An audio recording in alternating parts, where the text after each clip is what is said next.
Thank you. And finally, my last question goes to President Duterte. Mr. President, you have mentioned that the US is your traditional ally. At the same time, as we can see, your country has drastically reshaped its foreign policy. It used to be unilaterally oriented towards the US, and right now your foreign policy is multilateral, multi-vector, and Russia holds an important place in that regard. You've also managed to improve and reinforce your relations with China. How did you do that?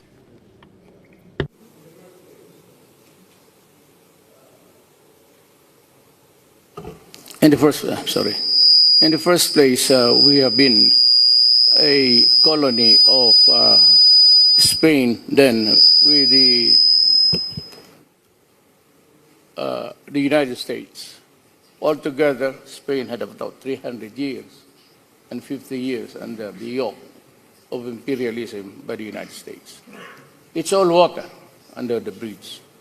And we have been prepared to do the governance that we decide. Over the years, I have seen that the foreign policy of the Philippines always tailored that of the United States. And we can hardly go to some, at that time, communist countries just to explore trade and commerce.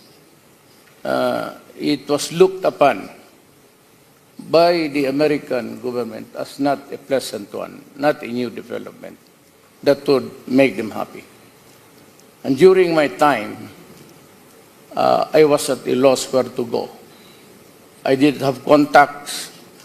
I was not really expected to win the presidency. As a matter of fact, during the last week of the elections, I was in the number 4.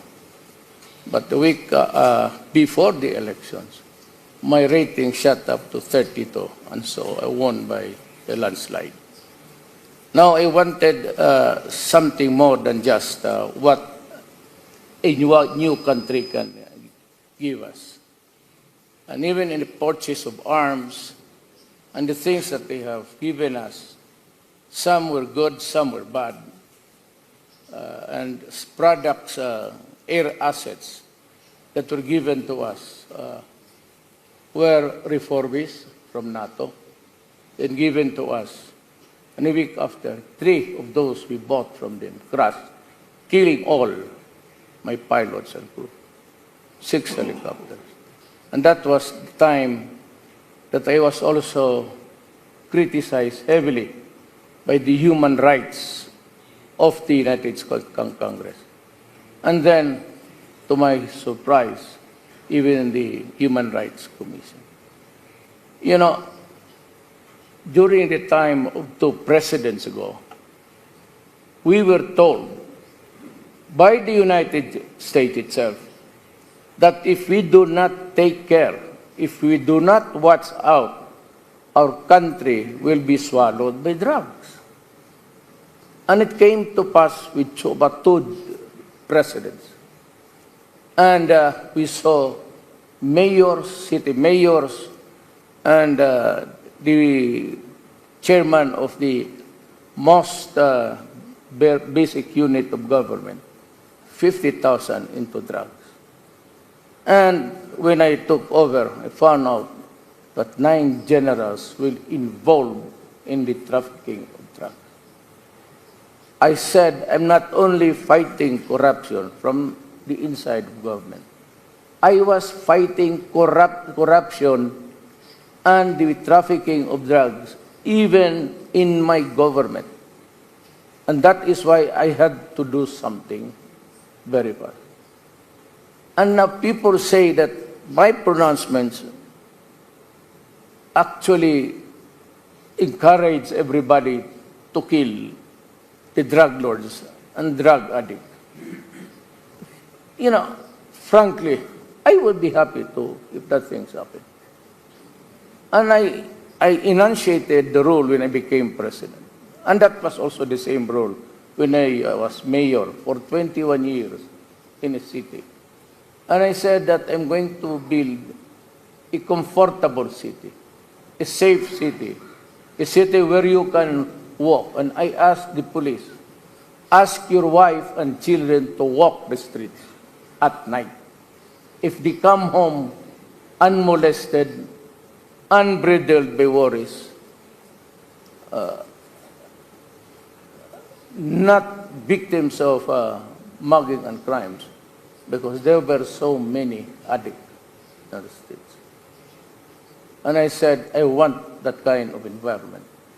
Then I proceeded. This I would pose to the entire community of the world. Is it wrong for a president to say rather, that do not destroy my country, especially the children, because I will kill you? And that was my order to the armed forces and to the police. And right now, even as I fly here and go back, there are about, again, 2 generals who are still playing with drugs. And I said, well, I told you, do not destroy my country because it is being flooded with drugs. With so many families created and become dysfunctional. You only have to have one addict in the family and the entire family collapses, becomes a socially disorganized unit. And I had to act fast. And the human rights are accusing me of murdering 70, now it's 20, now it's 7. So let me explain. These human rights guys are very eager to see a dead carcass of a criminal, a drug lord, a city mayor. And they would question me, why was he killed? Despite of the evidence of drugs all over the house, and one house of a certain mayor that was killed had paper walls stick with 500 pesos. It was made as a wall of the house inside. And so I said, well, I've warned you, do not do it, because I will kill you. But I also ordered the military and the police, go out and dismantle the organized crime of drug trafficking. And if you find your life in danger, I will order you to shoot them. Rather see a policeman or a soldier dead. In Marawi Rebellion, it started with a drug case. And so it was rebellion because almost everybody of that place, which was really the laboratory of the entire Philippines, where drug was produced and people had money, can see no business there except the stores. And yet, there was one in another city, he had 100 cars, 2 Lamborghinis, and so many Porsches.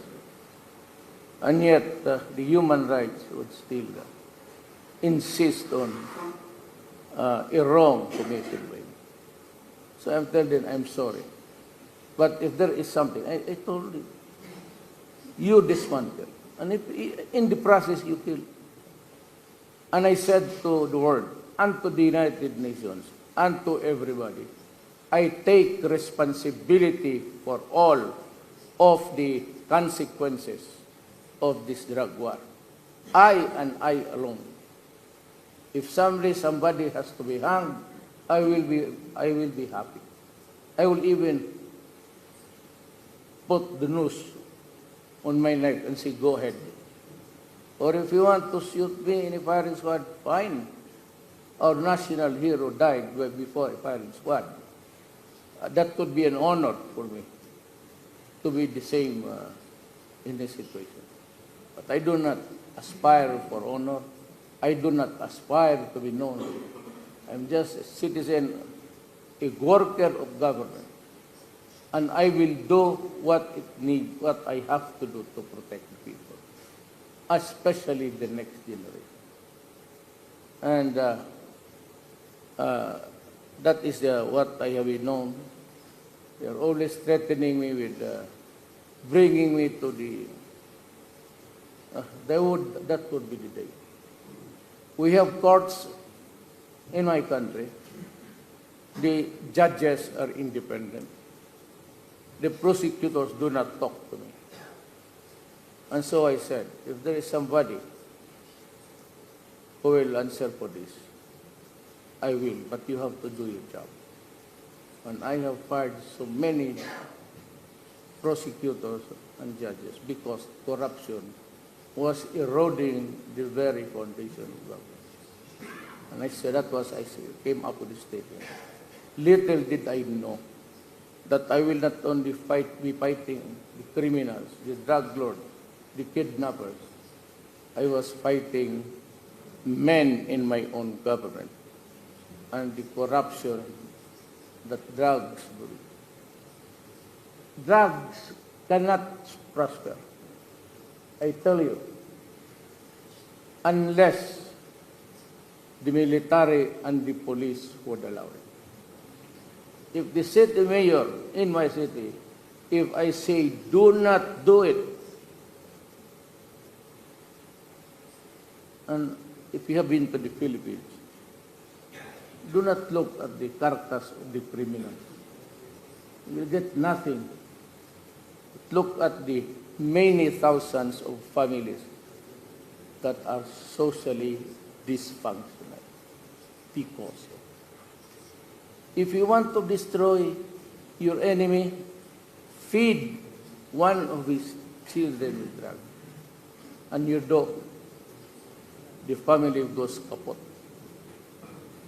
I am faced with the job of the human rights of the criminals. I have no business. I have no universal right to destroy a fellow human being.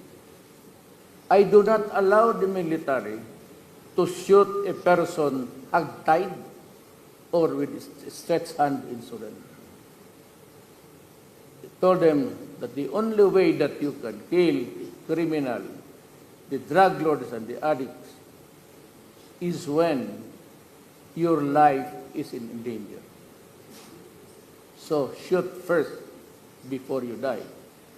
Because if I go to the scene of the crime and I see that you are the one dying, I will kick you and finish you off for being stupid.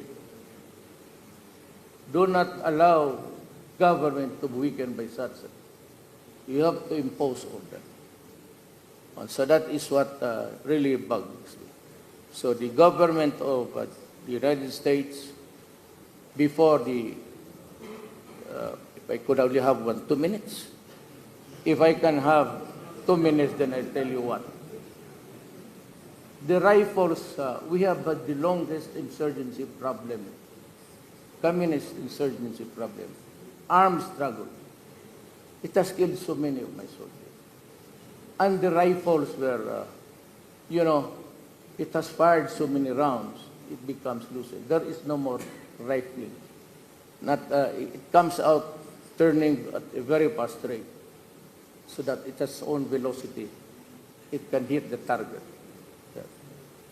And I tried to buy about 24,000 M16s for my police and military. One congressman in the U.S.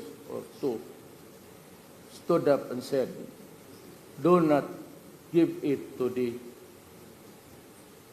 Philippines, especially to the mayor, because he will use those rifles to kill his own Filipino citizen. And that is really funny. And I would ask U.S. Congress, kindly educate yourself first. You have the CIA. Yeah, they're around. Even here right now, the CIA is listening to us. I am sure they're getting the message up there. With the, kindly be kind to your fellow man. Before you condemn, investigate. And allow us, before you come up with this result, allow us the right to be heard. It is a God-given right to any person. Whether you live in autocracy or tyranny, every person has the right to be heard. And human right. The United States did not send me. They stopped the rifles at the time when the rebellion in Marawi was brewing. I was here, scheduled to have a series of meetings about trade and commerce. But on the day, I just stayed there for 6 hours. And I'm thankful that President Putin came all the way from somewhere to fly just to be in Moscow to talk to him before I took off. Took us about 5 months to quell the rebellion. And it was only when China and Russia gave us the very well-made guns. The new fighting now is from afar. You don't need to go to your enemy, you just place them at the crossroads. It can hit somebody 2 miles, 2 kilometers away. And those rifles that were that good, if the your sniper has been trained properly. That was our advantage, and that is our story. I tried to buy helicopters, and I was looking around South Korea and Russia and Israel. They said, no, you cannot buy. You buy from us. So Bell Helicopter of Canada offered me 10, but with a condition that I cannot use it against my own citizens. I said, look, stupid. I am buying these helicopters because they are killing the people, the rebels, and my military men, and my police. And you sell me a helicopter with the condition that I cannot place armaments, only for transport of dead soldiers. So, wounded soldiers, and for humanitarian reasons. When as a matter of fact, these rebels are rebelling because they want to oust the government. ISIS is there. We're having a hard time fighting terrorism. They blow churches, so many. They blow military camps. The suicide bombers are not from there, but white-looking. I really don't know their nationality. We do not know because we can only recover bits and pieces of their bodies. Mr. President, I'm very sorry. I have a club to be very unpolite. So I'm sorry I'm intervening, but maybe we go ahead and then come back to you. Yes. Well, yes. Still 1 minute.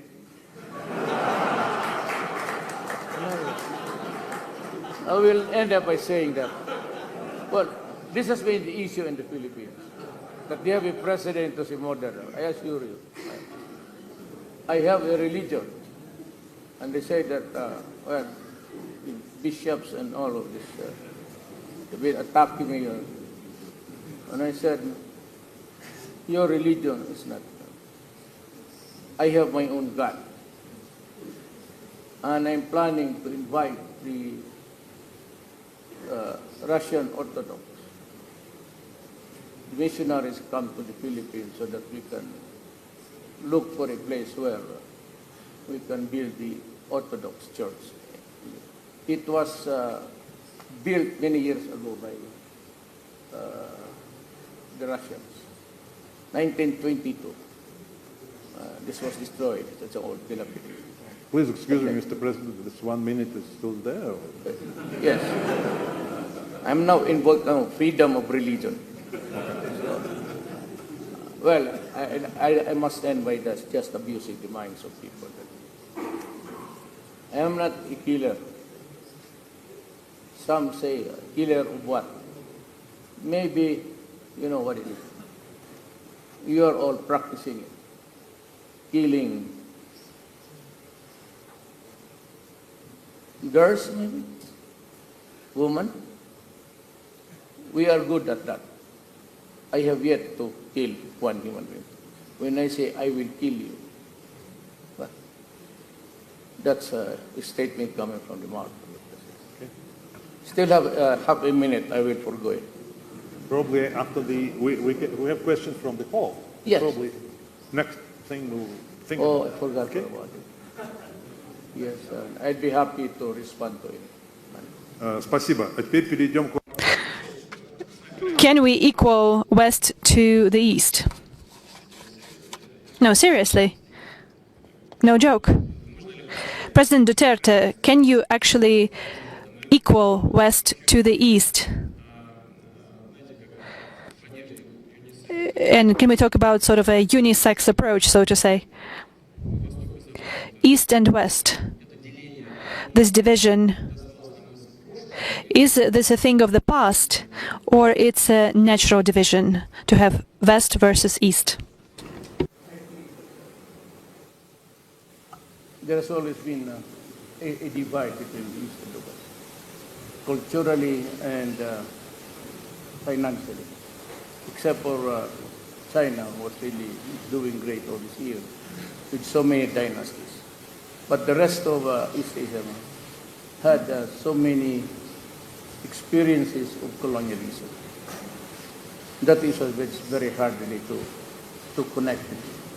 They still harbor the Indonesia went to the Dutch, the Philippines bought to the Spaniards and the Americans, and Malaysia to Malaysia.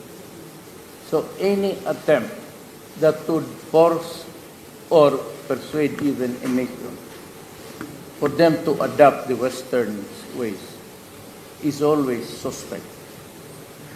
Now that's the problem. So there has to be a more social intercourse, and this should not only be limited to diplomatic levels, but in terms of exchanges among people. And maybe allowing a certain amount of the East Asian to visit other study, other nations. In terms of loyalty, it's also very hard now to fathom where they are or where the Philippines is. I'm charting a new course, not really separate from America, but more of the colonial vestiges of the practice of the diplomacy. Where we go, right after the independence in 1947, we have always been guided towards what policies. And for the longest time, we never had any concrete relations between Russia and the Eastern Bloc at that time, because they were pictured to be the enemy of democracy. And democracy then, to the Western world, was their monopoly. And that the rest of the world were totalitarian or ruled by despots and tyrants. And that has been the food for thought, even among children. There's always the USIS, it's a library, and everybody attended there, and you can see all the propaganda. Maybe the next generation will. I am the last baby of my generation. I was born in 1945. Practically, but still, the practice of the Western ways are still there. But intellectually, maybe educationally, it would take time. It is hard for the Filipinos to understand that there's no such thing as a non-democratic government in the Eastern Europe at that time. It was always an American propaganda against nothing from the West.